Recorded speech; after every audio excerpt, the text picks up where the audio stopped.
Does capital structure matter? That's the question of one of the discussion forums I posted, and it's been the subject of a lot of discussion and theory in academic finance for a long time, really ever since Merton Miller and Franco Modigliani published in 1958 a paper on the topic, a paper for which they won the Nobel Prize. Under their theory, no, capital structure doesn't matter. You can't change the value of the firm by changing capital structure, at least under certain circumstances. Now, it turns out that this theorem was supported by an anecdote from another famed New York economist, Yogi Berra. After a game one day, Yogi came into the clubhouse, and the clubhouse attendant said to him, "Mr. Berra, we've got 14-inch pizzas after the game here. Would you like one?" The attendant asked Mr. Berra, he said, "Would you like to have that cut into 6 slices or 12? Yogi gave it a little bit of thought, and he said, make it 12 slices. I'm really hungry tonight." That was a dramatic pause to allow you to laugh at that. The point of the matter is, and this is what Modigliani and Miller were saying, is you can't change the size of the pie by how you slice it. This slide on the balance sheet model of the firm gets at the idea of what Yogi Berra learned and Modigliani and Miller were trying to say. The value of a business is determined by the assets that it utilizes, the assets that it owns. More specifically, it's determined by the cash flows that those assets generate. And cash flows are what determine value. The economic returns, that cash flow from the assets, are entirely distributed in a firm to the providers of capital. Bondholders receive their promised interest payments and ultimately their return of principal. Equity holders get the residual cash flow, everything left over after meeting those fixed obligations to bondholders. That can be in the form of dividends that the business doesn't reinvest, or in the form of residual increases in the value of the assets from that undistributed cash flow. So if the value is determined by the cash flow of those assets, and that cash flow belongs to one of two forms of capital providers, either lenders, those who buy long-term debt, or owners, those who put equity in the business, how you split up the value of that cash flow can't impact the amount of the cash flow, so long as the capital providers are the only ones who have claims on that cash flow. So, what conditions did Modigliani and Miller put on their theorem? Really, the two key ones were no taxes and no bankruptcy costs, no costs of financial distress. In essence, everyone knew the probability of a firm getting into financial distress and didn't impose any costs upon the firm for that distress. Now, clearly, neither of those are reasonable in the real world. But the value of a model is that it allows us to draw conclusions about a specific situation under certain conditions, and then allows us to investigate what happens when we relax those conditions. So, first, what is the effect of corporate taxes on the capital structure decision? So, Modigliani and Miller started with this idea. You can trust me on this, or you can work through the math and the theory, that the value of a firm doesn't change dependent upon the amount of debt that a firm has. And that basically is related to those ideas of no taxes and no bankruptcy costs. And that the weighted average cost of capital to a firm is unchanged as you add more debt, because as you add more low-cost debt, the cost of equity just rises to offset, because of the risk, the rises to offset the increasing use of low-cost debt. So what happens when we add the presence of corporate taxes? This adds a wrinkle because now all of a sudden there's a third party involved with a claim on the business's cash flows, and that is the government, the taxing authority.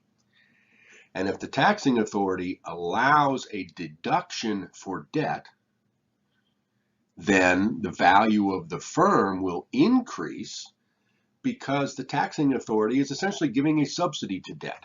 The taxing authority is taking less money in taxes when the firm uses debt and makes interest payments.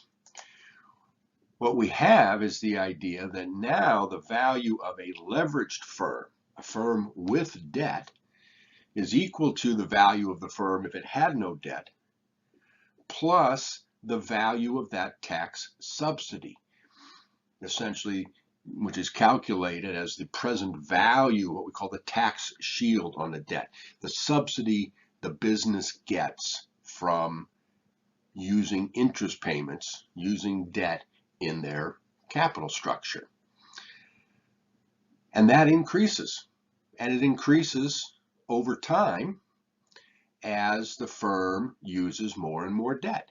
More and more debt means more and more interest payments. More and more interest payments means more and more reduction in taxes. And so the value of the firm with debt and the presence of corporate taxes and a deduction for interest, the value of the firm would consistently increase over time, would consistently increase as the business uses more and more debt. And the weighted average cost of capital after tax would continually decline, and in fact would asymptotically be driven toward that after-tax cost of debt. So, if the value of a firm rises as more and more debt is used, and the weighted average cost of capital falls toward that cost of debt, why don't firms finance themselves 100% with debt? That's what makes sense. That's how you maximize the value of the firm. Well, the reason is because there are indeed costs of financial distress. The simple things to think of are the actual legal and administrative costs of going through bankruptcy. You've got to have a team of lawyers. You spend a lot of time in court and negotiating with other parties. But in reality, those are, somewhat knowable and in the scheme of things, probably not as large as you might think, at least in terms of the value of the firm. There are also the costs of liquidating assets, some that might be very specific to the business and that no one else can really use, or that no one else really wants. After all, if you got into bankruptcy using those assets, why would somebody else want them? There's also the cost of lost customers. As a company approaches financial distress and actually gets into distress, customers might be reluctant to do business with them. In the financial crisis of 08, 07, 08, 09, people questioned whether or not they should buy GM cars, because if GM went bankrupt, what's the value of the warranty they were providing?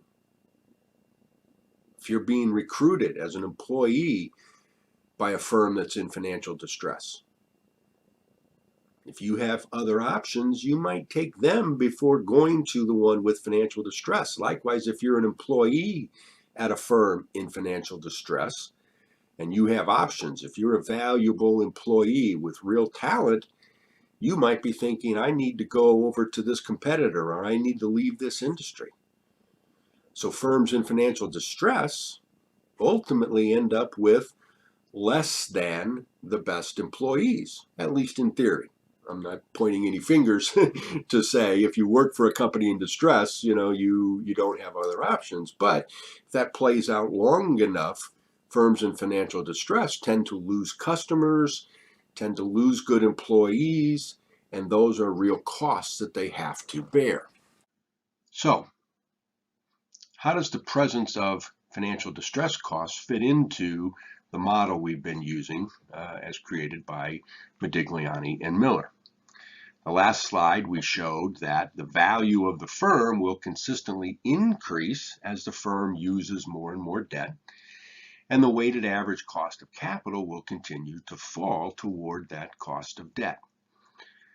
But when we introduce the idea of financial distress costs, that there are real measurable costs to a firm as they approach financial distress, and they approach financial distress as the greater amount of debt they use, then the present costs start to be really measurable.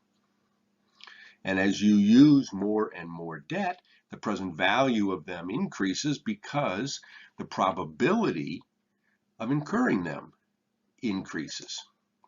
And what we can see then is that the value of the firm follows this red line.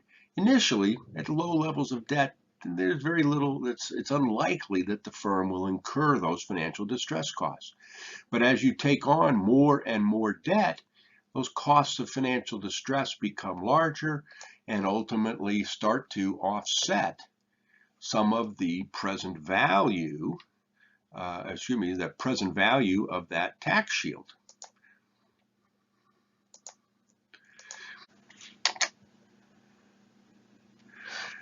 So what are we left with? The idea that there is some maximum firm value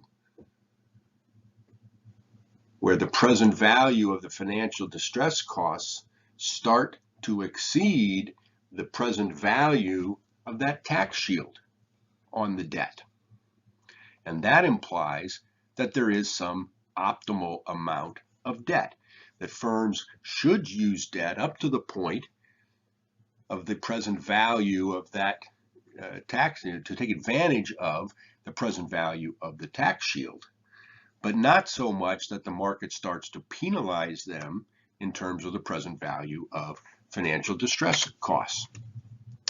And if you again work through the mathematics, what you find is that that maximum firm value, that optimal amount of debt, also is the amount of debt that would minimize the weighted average cost of capital.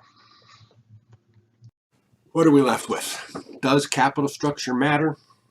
The correct answer, in my opinion, is yes and no. Under certain conditions, Modigliani and Miller, supported by Yogi Berra, proves it does not matter. But in the real world, in the presence of taxes and bankruptcy costs, that does create opportunities for a business to manage their capital structure in a way to maximize the value, to create value for shareholders. Even beyond the academic study, Mike Milken, creator of the high-yield bond market, argues in a Wall Street Journal editorial that I provide as reading material that the flexibility afforded to management to react to opportunities as they manage their capital structure well also can create value. I encourage you to read that, where he actually references Mert Miller, a good friend of his, and think about the discussion that he puts forth there.